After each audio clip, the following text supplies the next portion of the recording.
Thank you, Madam Chair, and thank you for hearing House File 173, a bill that is proposing a constitutional amendment to codify right of equality. The proposed amendment would be submitted to the voters at the 2024 state general election if ratified and would take effect on January 1st, 2025. Today, 27 states have already guaranteed equal rights in their constitutions. Most of us have already heard the ERA debate in the Minnesota legislature, so many of the questions that are going to be asked today, I think we could just go back and look at tape and not have to ask them today. Because of differences in opinions and views, we argue perceptions are right or wrong, good or bad, and I'm going to shift us into a different kind of conversation.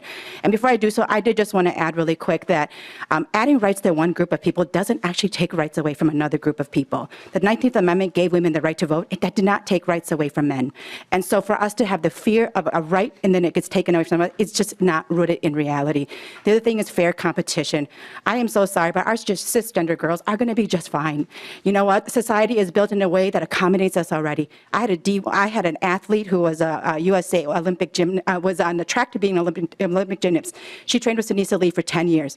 Whether she lost in competitions to a girl or somebody who was a trans girl, her outcome was going to be the same. She didn't go to the Olympics. She was going to be a D1 athlete, which only 7% of high school students go to be that. Actually, only 7% going to play collegiate sports, and 2% make it to be D1 athletes. And then from there, only 2% of that 2% makes it to become a pro athlete. So the fears that we have around a fair competition, it is fair. And the few trans girls that play with other girls, our cisgender girls, will be okay.